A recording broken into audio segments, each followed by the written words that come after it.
Amis téléspectateurs de Radio Télépixel, c'est un plaisir énorme pour moi de vous rejoindre encore une fois à travers ce médium pour vous parler TI, pour vous parler de contexte actuel versus TI.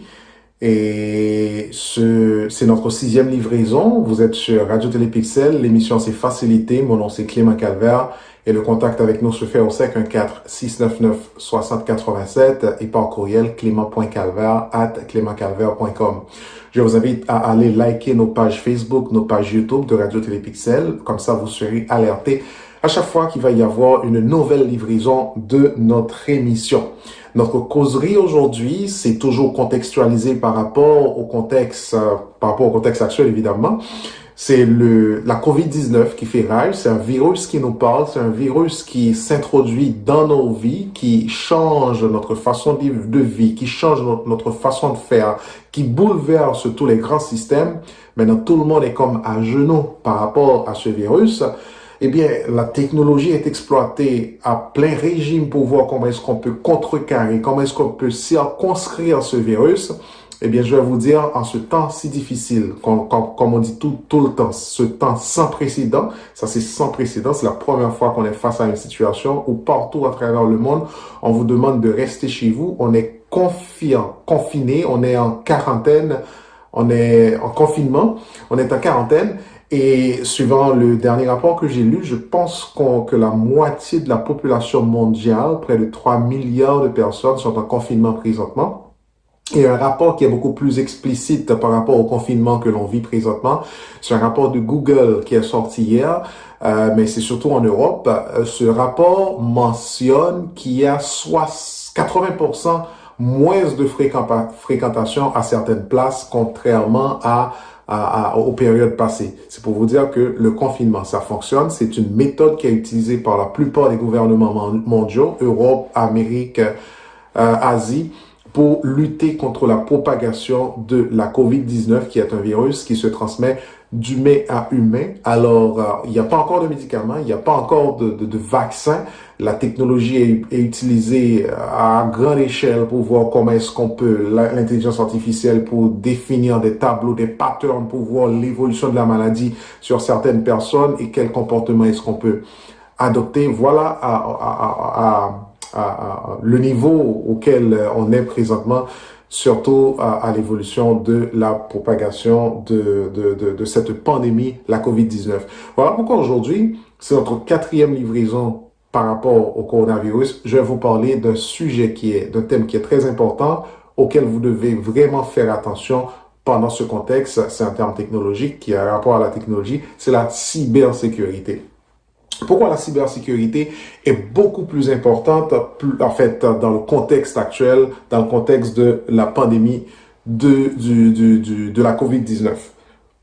Deux aspects. C'est parce que la pandémie COVID-19, ça pose des risques d'augmentation de cyberattaques. Deuxièmement, les pirates informatiques, ils visent la dépendance accrue aux gens, parce que quand on est dans ce genre de situation, on est confiné chez soi, c'est la seule affaire qui nous reste à faire, c'est les technologies, c'est les gadgets, c'est de se livrer vraiment sur Internet. Alors que la pandémie de coronavirus continue de perturber tous les systèmes économiques, sociaux, financiers, en fait, tous les systèmes financiers, sont bouleversés par le coronavirus. Le risque de cyberattaque s'explique par notre dépendance accrue aux outils numériques et surtout par l'incertitude qui entoure la crise. On est dans l'incertitude, on est dans l'inconnu, on ne sait pas de quoi demain sera fait par rapport à ce virus, quelle va être notre situation dans 2 semaines, parce qu'il n'y a pas encore de médicaments, il n'y a pas encore de méthode, et les gouvernements continuent de prendre des mesures vraiment drastiques pour forcer les gens à rester chez soi. Je vais vous donner 3 raisons solides pour lesquelles la cybersécurité est plus important que jamais. Première raison, c'est une dépendance accrue à l'infrastructure numérique. Ça augmente le coût de l'échec. Qu'est-ce que je veux dire par là? Dans une pandémie de cette ampleur, avec des cas de coronavirus dans plus de 150 pays, la dépendance aux communications numériques se multiplie. D'un coup, Internet est devenu le moyen de communication mondial. C'est un moyen de communication efficace qui est le principal utilisé pour travailler, pour se connecter, pour pour se soutenir mutuellement. Donc, par rapport à cet trafic accru sur Internet, vous devez penser à la cybersécurité. Deuxièmement, les entreprises et les organisations du secteur public, eh bien, ils proposent ou appliquent de plus en plus souvent des politiques de télétravail. Donc, le fait qu'on est en télétravail, on est en remote, comme moi, par exemple, je suis en télétravail présentement. Je vous fais l'émission en direct de chez moi parce que j'essaie d'appliquer les principes gouvernementaux qui disent de rester chez soi, sortir seulement au besoin, un vrai besoin. En fait, c'est un besoin de vous parler, mais je peux m'organiser chez moi et par FaceTime, je suis avec le studio pour vous présenter cette émission. Donc, le télétravail, ça accroît l'utilisation de l'Internet et ça ouvre aussi une porte pour les cyberattaques, les gens qui veulent faire intrusion dans nos systèmes pour des raisons eux seuls connaissent, là. Donc, ils vont profiter de cette situation. Et d'autres choses aussi, les interactions sociales se limitent rapidement aux appels vidéo, aux publications sur les médias sociaux et aux applications de chat. Et d'autres façons aussi qui fait que on est à risque de cyberattaque à cause de cette situation actuelle, c'est parce que même la plupart des gouvernements, je peux prendre un exemple, le Royaume-Uni, qui demande à ses citoyens de se fier tout simplement à ce que disent les sites Internet gouvernementaux. Donc, au Royaume-Uni, il vous conseille fortement d'utiliser tout ce qui est dit sur le site Internet, d'éviter d'appeler par téléphone pour engorger les lignes. Donc, ils vous dirigent carrément sur leur site. Et je peux prendre en Italie, par exemple, suivant un rapport qui est sorti cette semaine, l'Italie a été victime. Le site de service social, ce que l'on pourrait appeler, quand vous êtes en arrêt de travail, il y a comme une instance du gouvernement qui, on employment, c'est ça. Fait que leur site a été atteint, a été sujet d'une attaque, d'une cyberattaque, et le site était plus fonctionnel pendant plusieurs temps et le gouvernement italien a dû faire appel à des experts pour analyser la situation et trouver une solution. Je dois vous dire qu'il y a certains experts en Italie qui disent que le site était mal conçu, le site n'était pas prêt pour ces genres de trafic, n'était pas prêt pour ces genres d'attaques DDoS. Eh bien, il y a plein de commentaires. C'est juste pour vous dire, dans le contexte actuel, plusieurs gouvernements sont en alerte parce qu'ils savent que on utilise l'Internet, on utilise les sites Internet pour publier des informations à leurs citoyens. Eh bien, il y a certaines personnes mal intentionnées qui essaient de profiter de cette situation pour causer plus de panique, pour causer plus de dégâts. Dans ce contexte actuel sans précédent, eh bien, une cyberattaque qui prive des organisations, des familles, ou d'autres personnes d'accès à leur appareil ou à leurs données ou tout simplement à l'Internet, ça pourrait se révéler désastreuse, catastrophique. Vous imaginez à l'heure où nous sommes, qu'on n'a pas accès à l'Internet et on est confiné chez soi, c'est le monde qui s'arrête. On parle de télétravail tout simplement parce que les infrastructures existent, parce que l'Internet existe, les possibilités existent. Si pour une raison ou pour une autre, on n'a plus accès à l'Internet, boum, le monde s'arrête. Et il peut même y avoir des morts, parce que même des systèmes dans les hôpitaux, même des systèmes qui font des contrôles sur l'évolution du coronavirus, qui font des contrôles sur plein d'aspects pour trouver une solution, ça passe la plupart du temps par Internet. Donc, si pour une raison ou pour une autre, une cyberattaque qui nous prive complètement d'Internet, en fait, pas généralement, mais une partie, dépendamment de la partie qui va être touchée, de votre secteur d'activité, je veux dire. Donc, ça peut causer vraiment des désastres. Donc, au cours des derniers jours seulement, je dois vous dire que le site de statistiques sur la COVID-19, je pense que c'est le worldmeters.info et le département de la santé et des services sociaux des États-Unis, ils ont tous deux été victimes de cyberattaques. Donc, et l'intention était justement de perturber les opérations et la circulation des informations. Vous voyez? Le site qui donne de l'information sur l'évolution, sur la propagation, sur ce qu'on est en train de faire par rapport au coronavirus, et le système de santé et services sociaux des États-Unis d'Amérique. Ils ont tous deux été victimes cette semaine d'une attaque, de cyberattaque, Et le but, justement, était d'empêcher les gens d'avoir accès à ces informations. Vous devez être beaucoup plus alerte, vous devez être beaucoup plus prudent durant cette période de confinement, durant cette période de crise, surtout durant cette période d'incertitude. Donc, la deuxième raison pour laquelle vous devrez faire attention aux cyberattaques, c'est que la cybercriminalité exploite la peur et l'incertitude. J'ai pas besoin de vous dire qu'on est dans la peur, qu'on est dans une période de peur, on est devenu anxiogène, il y a beaucoup d'anxiété, on est dans une période d'incertitude, on est complètement dans l'inconnu. Toutes les décisions se prennent du jour au lendemain. Aujourd'hui, on dit, bon, ok, d'accord, voilà la décision qu'il faut prendre pour pouvoir contrecarrer le virus. Voilà telle autre décision.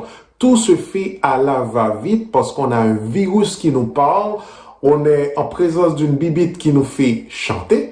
Et vraiment, tout le monde tout le monde met la main à la pâte pour voir comment est-ce qu'on peut contrecarrer du moins ce virus. Donc, on est dans l'incertitude, on est dans l'incertain, on est dans l'inconnu. Eh bien, quand on est face à cette situation-là, à ces genres de situations, ça augmente le risque de cyberattaque. Donc, la grande majorité des cyberattaques, soit 98% suivant les statistiques, ils déploient des méthodes d'ingénierie sociale. Les cybercriminels sont extrêmement créatifs lorsqu'il s'agit de concevoir des nouvelles façons d'exploiter. Donc, ils essaient d'aller nous chercher, soit passer par le social, soit passer par quelque chose qu'ils pensent qui vont nous intéresser. Eux-mêmes aussi, ils sont humains. Ils savent, dans ces temps d'incertitude, qu'est-ce qui pourrait intéresser les gens. Eh bien, ils utilisent ce qui pourrait vous intéresser c'est comme ils lancent une nasse, ils essaient de vous attraper. Donc, faites attention, mesdames, messieurs, les cybercriminels sont très créatifs. Posez-vous plusieurs questions avant de prendre peu importe quelle action sur Internet, que ce soit personnel, privé, dans vos activités personnelles, que ce soit des activités professionnelles qui peut être beaucoup plus dangereux à un certain niveau parce que ça peut attaquer une plus large éventail de personnes. Donc, il y a un autre facteur aussi qui pourrait causer, qui pourrait constituer comme une porte d'ouverture lorsqu'on navigue sur le net pour les cyberattaques, c'est le stress. Le stress peut inciter les utilisateurs à prendre des mesures qui seraient considérées comme irrationnelles dans d'autres circonstances. Dans des situations normales, il y a des décisions que vous preniez, que vous n'aurez jamais prises, mais pour le fait que vous êtes sous le stress, vous êtes dans l'incertitude, il y a une charge de travail qui vous est donnée, eh bien, vous prenez des décisions qui s'apparente à être irrationnel. Ce que je veux dire par là, c'est pour ça, même quand on est en télétravail, il y a plusieurs compagnies qui vous parlent de conciliation travail-famille.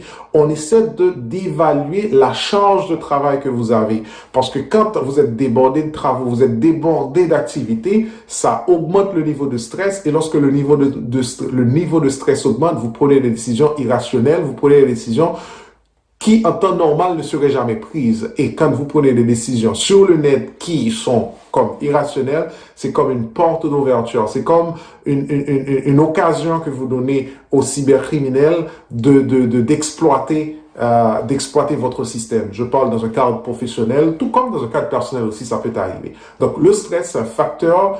Lorsque vous naviguez sur Internet, lorsque vous travaillez, lorsque vous avez un niveau de stress très élevé, vous commettez des erreurs qui en temps normal n'aurait jamais, en fait, qui en temps normal piquait votre attention, vous ne feriez pas ça. Donc, une autre raison pour laquelle, en ce temps-là, la cyberattaque est très populaire, mais c'est que lorsque vous passez plus de temps en ligne, ça conduit à des comportements risqués. Donc, ça, c'est presque pareil au point 2, mais plus de temps en ligne, vous passez beaucoup plus de temps à travailler, vous passez beaucoup plus de temps à faire des recherches sur Internet. En fait, il y a un genre il y a la fatigue qui s'ajoute à tout ça. Donc maintenant, vous n'avez pas votre plein potentiel pour réaliser vos activités. Ça peut constituer une porte d'ouverture pour les cyberattaques. Donc, le comportement à risque involontaire sur Internet, ça augmente avec le temps passé en ligne. Par exemple, les utilisateurs pourraient tomber dans un piège d'accès gratuit à des sites obscurs et à des émissions pirates, ouvrant la porte à des logiciels malveillants et à des attaques probables. Alors, toujours et surtout pendant la pandémie, cliquer sur le mauvais lien ou élargir ses habitudes de navigation pourrait être extrêmement dangereux et coûteux. Mesdames et messieurs, les cyberattaques sont ils ont beaucoup d'impact, dépendamment de la taille de votre organisation, dépendamment du secteur d'affaires de votre organisation.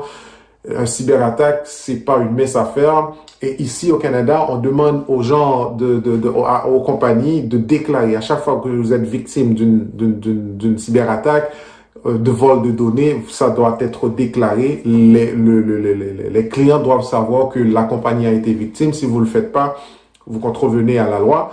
Donc, et maintenant, quand moi, en tant que client d'une compagnie, je sais que votre système n'est pas robuste, votre système n'est pas fiable, que les gens peuvent avoir accès à mes données personnelles à des fins criminels, à ce moment-là, soit que je claque la porte, je vous dis, ben, ok, d'accord, vous pouvez pas assurer la sécurité de mes données. Ça, c'est un premier niveau. Un deuxième niveau peut aller un peu plus loin. Si je suis victime à cause d'un vol de données qui a été fait dans votre compagnie et on a volé, j'ai été victime de vol d'identité, je peux même vous poursuivre parce que si c'est vous qui êtes à la source de mes problèmes. Donc ça, je ne vais pas entrer dans ces détails, mais c'est comme pour vous dire que c'est très important. Donc, vous, en tant que gestionnaire de système aussi, vous devez vous assurer que votre système est robuste, est secure, qu'il n'y a pas façon que d'autres personnes puissent s'introduire dans vos systèmes. Donc, on est dans une période où les cyberattaques peuvent être très populaires et ils le sont d'ailleurs. Ces attaques-là sont très populaires. Je vous ai dit tantôt, en Italie, le site du ministère des Affaires sociales a été victime. Aux États-Unis, le service social, je m'appelle pas le site là, aux États-Unis cette semaine, et puis le site qui propage des informations, le worldmeter.info, qui donne des informations sur la COVID-19, a été victime de cyberattaques, des gens qui essaient de rendre les données indisponibles. Maintenant, si je vous dis que les cyberattaques, c'est une possibilité, c'est une option pour les cybercriminels dans ce temps-ci, maintenant, qu'est-ce que vous devez faire? Quelle attitude que vous devez avoir par rapport à cette situation? Eh bien, laissez-moi vous dire, tout comme la lutte contre la pandémie COVID-19 exige de modifier nos habitudes de vie et nos routines sociales pour faire obstacle au taux d'infection, eh bien, un changement dans notre comportement en ligne peut contribuer à maintenir un niveau élevé de cybersécurité. Nos comportements de vie ont changé, nous devons aussi changer nos comportements de fonctionner sur Internet. Vous devez faire beaucoup plus d'attention, vous devez être beaucoup plus prudent, vous devez être beaucoup plus vigilant. Voici 3 mesures pratiques que vous pouvez prendre pour assurer votre cybersécurité en ligne en cette période de pandémie. Premièrement, vous devez renforcer vos normes cybergéniques. Quand on vous dit le mot qui est à la mode, pas le mot, mais ce qu'on vous demande de faire sur une base régulière ces temps-ci, c'est de vous laver les mains. Lavez-vous les mains, lavez-vous les mains, lavez-vous les mains. Vous revenez de l'épicerie, lavez-vous les mains. Vous revenez de toucher quelque chose, la poste vous a livré quelque chose, vous venez de le recevoir, lavez-vous les mains. Et nettoyez vos appareils, vos gadgets, vos claviers, nettoyez votre téléphone avec une lingette d'alcool. Ça, c'est une hygiène de vie, c'est une nouvelle hygiène de vie. Il y en a qui avaient déjà cette forme de fonctionnement, mais maintenant, on nous demande d'accentuer un peu plus cette forme de fonctionnement dans notre vie. Eh bien, c'est aussi possible dans notre façon de naviguer sur Internet. Vous devez avoir une autre hygiène de fonctionnement sur Internet par rapport à cette situation parce qu'on est devenu beaucoup plus vulnérable. Il y a beaucoup plus de gens qui ont tendance à nous attaquer par rapport à nos changements dans nos habitudes de vie, dans nos modes de fonctionnement à cause de ce virus. Eh bien, vous devez avoir une bonne hygiène cybernétique. Donc, prenez le temps de revoir vos habitudes en matière d'hygiène numérique. Vérifiez que, ce que je veux dire par là, c'est d'abord vérifier que vous disposez de mots de passe de routeur long et complexe pour votre profil personnel et que vous disposez de mots de passe d'un routeur long et que vous disposez, de pare-feu que les pare-feux de votre système sont actifs sur votre ordinateur. Donc, mot de passe, je vais vous expliquer en français ce que je viens de dire. Fait que, votre mot de passe, assurez qu'il est robuste, que c'est pas un mot de passe qui peut être utilisé, qui peut être découvert à n'importe quel moment. Voyez, par exemple, votre date de naissance. Il y a des gens qui utilisent même password comme mot de passe et puis avec des caractères spéciaux. Donc, revoir tous vos mots de passe pour tous vos systèmes. Ça vous assurez que vous faites une mise à jour régulière de vos mots de passe. En 90 jours, ce serait idéal. Mais si vous vous connectez sur plusieurs systèmes en même temps, donc ça va être un petit peu compliqué. Voilà pourquoi il existe aussi des systèmes qui vous permettent de faire une bonne gestion de vos mots de passe. Par exemple, un password manager.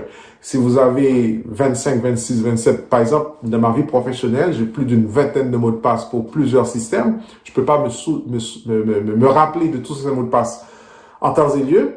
Fait que j'utilise un password manager qui me permet d'avoir des mots de passe très forts, très robustes, très solides, qui peuvent même pas être imaginés par des gens.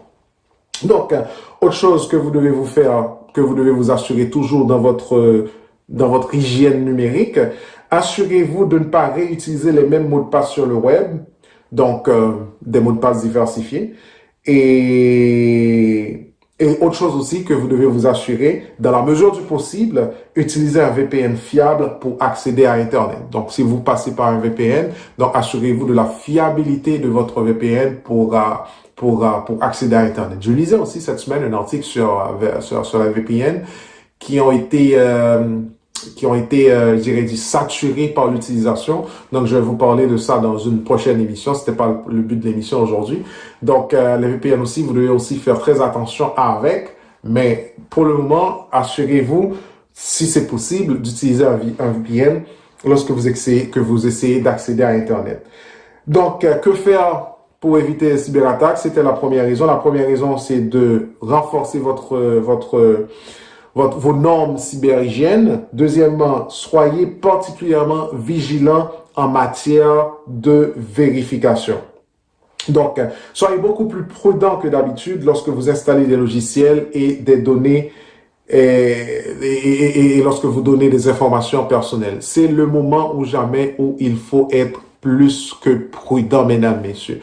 Donc, n'installez pas n'importe quoi sur votre système. Quand vous recevez un courriel, il y a un attachement dans ce courriel, rassurez-vous que l'expéditeur du courriel est bien connu. Une façon de faire pour vous assurer de la personne qui vous envoie le courriel, c'est pas juste le nom. Placez le curseur sur la personne qui vous envoie le courriel et ça va vous afficher l'email de la personne. Et si c'est un email que vous connaissez, vous pouvez aller de l'avant. Mais si vous avez des doutes, mesdames et messieurs, n'y allez pas de l'avant parce que vous pouvez causer beaucoup de dégâts. Vous pouvez être victime, que ce soit du point de vue personnel. Si c'est sur votre ordi personnel, on peut voler tout ce que on peut faire intrusion dans votre système et puis prendre toutes les informations. Important, numéro de carte de crédit, si vous avez l'habitude de faire des achats sur votre machine et que ces informations sont stockées quelque part dans la mémoire, donc on peut accéder à toutes ces informations. Mesdames et messieurs, c'est le moment ou jamais où il faut être beaucoup plus prudent par rapport à ce que vous ouvrez. Et si vous êtes dans une organisation, il y a des notes internes qu'ils font passer pour dire faites attention, ne cliquez pas sur quelque chose que vous connaissez pas. Si vous avez des doutes, contactez le département de sécurité et puis ils vont vous donner l'avis pour vous dire est-ce que vous pouvez aller de l'avant ou est-ce que vous devez arrêter. Donc, le deuxième point, soyez particulièrement vigilants en matière de vérification. Beaucoup plus de vérifications sont nécessaires présentement à l'heure où nous sommes lorsque vous naviguez sur Internet par rapport au logiciel que vous installez, par rapport aux emails que vous recevez, par rapport aux pièces jointes, aux invitations que l'on vous fait sur Internet. Donc, soyez prudents. Et la troisième mesure, vous devez suivre les mises à jour officielles. Donc, dans le cadre des organisations, vous ne devez pas vous en faire parce qu'il va y avoir un département de conformité qui va s'assurer que tous les logiciels que vous utilisez dans l'organisation sont à jour et que les mises à jour vont se faire de façon automatique. On va pousser ces mises à jour-là. Mais du point de vue personnel, si vous avez Windows, assurez-vous que, je pense que Windows 10 Windows 7, pardon, est plus supporté maintenant. Maintenant, passez à une autre version de Windows. Si vous avez Word, assurez-vous, Microsoft Word, tout le pack, tout le kit là, assurez-vous que vous faites vos mises à jour. Si vous avez un antivirus, assurez-vous d'aller chercher toutes les mises à jour, tous les plugins qu'il vous faut pour que vous soyez sécurisé sur votre système. Mesdames et messieurs, un vol d'identité, des pertes de données personnelles, c'est pas une mince affaire. Donc, si vous vivez dans des grands pays comme en Amérique ou en Europe où vraiment le système de crédit est fiable, lorsque vous êtes victime de vol d'identité, vous pouvez rester chez vous et puis on vous envoie une facture, vous dites, OK, vous avez acheté une maison, vous devez vous avez tel prêt hypothécaire, vous avez acheté une voiture et vous n'avez pas fait les versements qu'il faut sur votre voiture.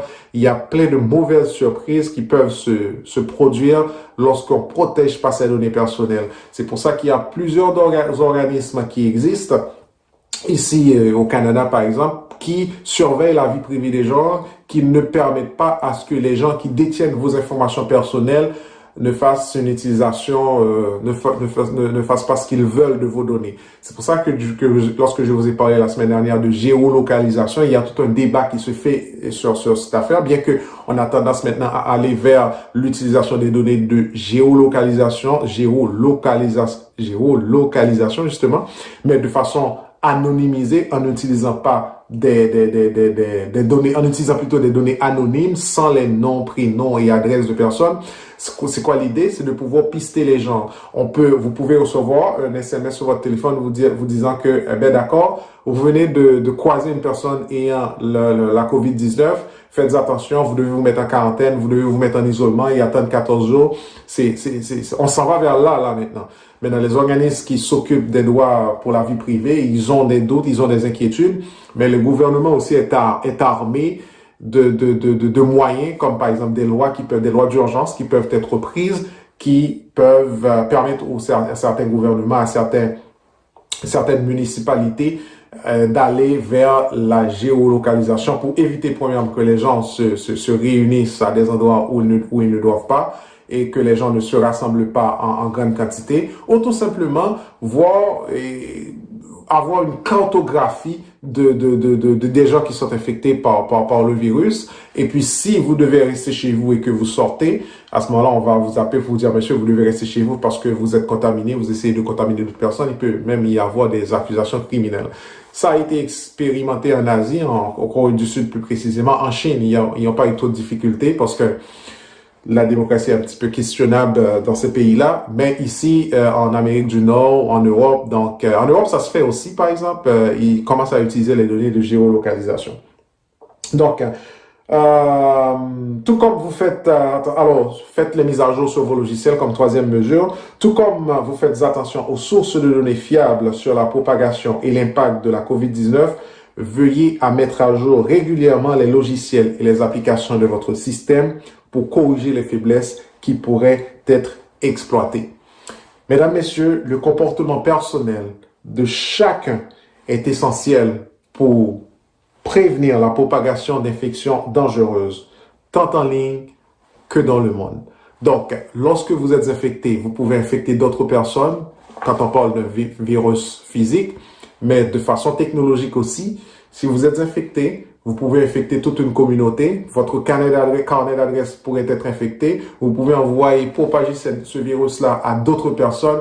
Et à ce moment-là, dépendamment de l'esprit qui est animé, l'esprit qui anime plutôt la personne en arrière de cette attaque-là, de ce cyberattaque-là, à ce moment-là, ça peut être la panique, ça peut être le désastre, ça peut être la catastrophe. Mesdames et messieurs, conseil pour vous, soyez prudents, ne cliquez pas n'importe quoi, n'importe où. Essayez d'avoir une bonne hygiène numérique, tout comme vous avez une bonne hygiène pour vous laver les mains, pour nettoyer tout ce que vous utilisez comme gadget, pour vous assurer que ça soit propre.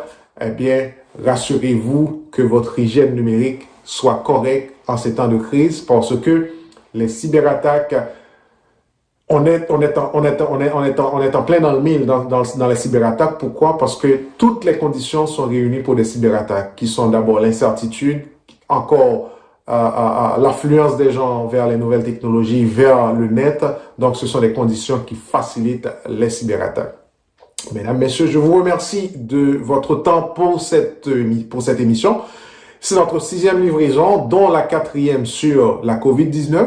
On va continuer de suivre l'évolution de la situation, comment les technologies peuvent aider à quoi à faire, à planir la courbe et quel genre d'usage qui est fait de la technologie dans la recherche de vaccins ou des médicaments pour la COVID-19. Ça va être des points que l'on va aborder dans nos prochaines émissions. Et comme je vous ai dit, on est en confinement, je suis à distance, je suis de chez moi dans mon petit studio. Si vous remarquez des petits pépins techniques, vous allez l'accepter pour nous parce qu'on n'est pas hautement spécialisé ici dans nos studios home. Mais la plupart des gens n'ont pas le choix de le faire de cette façon parce que on doit éviter de sortir, on doit éviter d'être à l'extérieur seulement au besoin.